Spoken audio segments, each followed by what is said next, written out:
Welcome to Tea Not Coffee, a podcast for the mature Christian woman with a focus on constant growth and fruitfulness in your natural and spiritual life. This podcast is for the woman who wants to have an honest conversation on living in today's world with biblical truths. I'm your host, Brittany Smalls, and for the month of May, I'd like to speak to and pray for the women in our lives who are mothers. This week's conversation is on mothering. Now, the term mothering is a verb which immediately implies that mothering is something to be done, not necessarily who you are, but what you do. By definition, it means to give birth to give rise to or to produce, and to care for or protect like a mother. So I like to go definition by definition and really share with you guys mothering, right? Now, according to definition 1, to give birth to, mothering in this sense can be quite a beautiful disaster, which makes for the perfect oxymoron of life because as a first-time mom, I was so invested in mothering, I wanted to get the absolute best car seat, the best stroller, the best diapers, the best bottles, the best everything. Only to have my son arrive and for me to realize that the best car seat didn't prepare me for having to sit in the back seat and still figure out why he was crying. The best bottles didn't assist me during feeding time. I still had to wake up and nurse or pump milk or fix the formula in the wee hours of the morning. It was still nothing to do with the bottles. The wonder and beauty of having a child can be quickly dissolved into the reality of mothering that child. Now, according to definition 2, meaning to give rise to, produce. Now, of course, I'm big on producing good fruit. That's my purpose. So when I read this definition, I got excited. So to give rise to means to cause to happen, to bring about, therefore, obviously, the producing part. Mothering, like our purpose, is often met with opposition. What we do and why we do it are challenged by society, by family, by our own upbringing, and so on.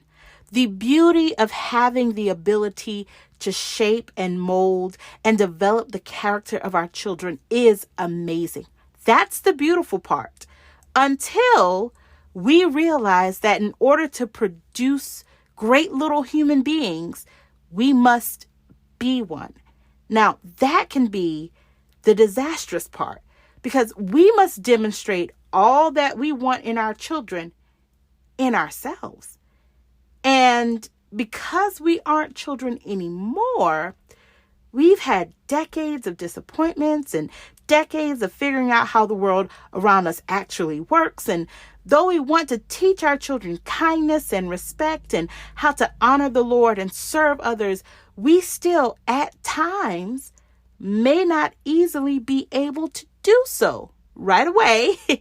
And I'm not just speaking about young children. I mean, my youngest is about to be 6 in June. My oldest is entering high school in the fall. My children have seen and heard me not execute mothering at its best, okay?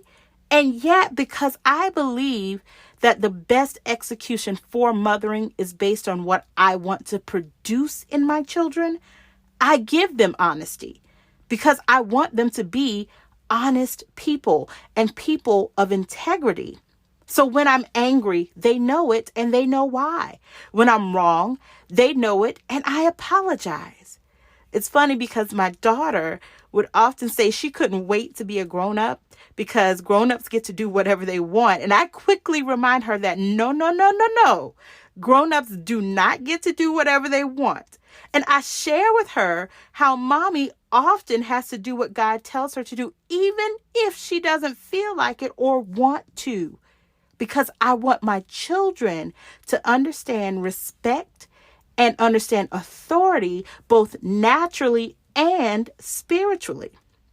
So I share with my children all the things that I want to see in them. I have to demonstrate it before them. I have to produce in them what they're seeing. I have to produce it in myself as well. Which brings me to mothering according to the third definition, which is to care for or protect like a mother. I don't want to speak to parents only, but I want to speak to those women who care for and protect like a mother. Your willingness to take on the burden and the responsibility of mothering is without a doubt valuable. Many women have had to step in and be like a mother to the motherless, or step up and be sister and like a mother. Many aunts and cousins and grandmothers have had to participate in mothering even when a mother isn't absent from the life of the child. And again, this isn't just in reference to young children. Many adults today experience mothering still from some adult female who isn't their mother. The task at hand is a great undertaking, but you do it selflessly and with the hopes of producing in that child or those children a greater life, a greater legacy, and a greater heritage. There are many extenuating circumstances that can easily make mothering a beautiful disaster, both naturally and spiritually. We don't always get it right. In chapter 3 of Yesterday, Today, and Forever, the Sacrificial Ministry of Intercession, I write, it doesn't matter how spiritual you are. No manuals are offering step-by-step instructions on parenting. Becoming a parent is a life-changing situation that forces you to figure out who you are and what you stand for. While mothering, as with your walk with God, you will go through as many transformations as is necessary. So be encouraged when mothering feels like a beautiful disaster. You're not alone. Our children are bound to buck the system of our teachings. You are bound to not understand them at times, trust me, because of course, you were way smarter, making way better decisions when you were their age. Yes, I'm being funny here because when we were their age, I'm sure our parents thought we were making crazy decisions as well. And of course, the challenge to see Christ in our children's lives is always enough to make us pray around the clock. But remember, I'm going to leave you with this word. Genesis 21:17-21, I'll just paraphrase it. God heard the cry of Ishmael, and the angel of God called to Hagar out of heaven, told her to fear not, get up because God will make him a great nation, opened her eyes, and she saw provision for the child. And as the child grew, he became a great archer, skilled, and took a wife. When mothering, remember, God hears us and our children and will send help to us to help us give birth to our children, to help us bring about and develop good character in our children, and to help us honor them who are like mothers to our children.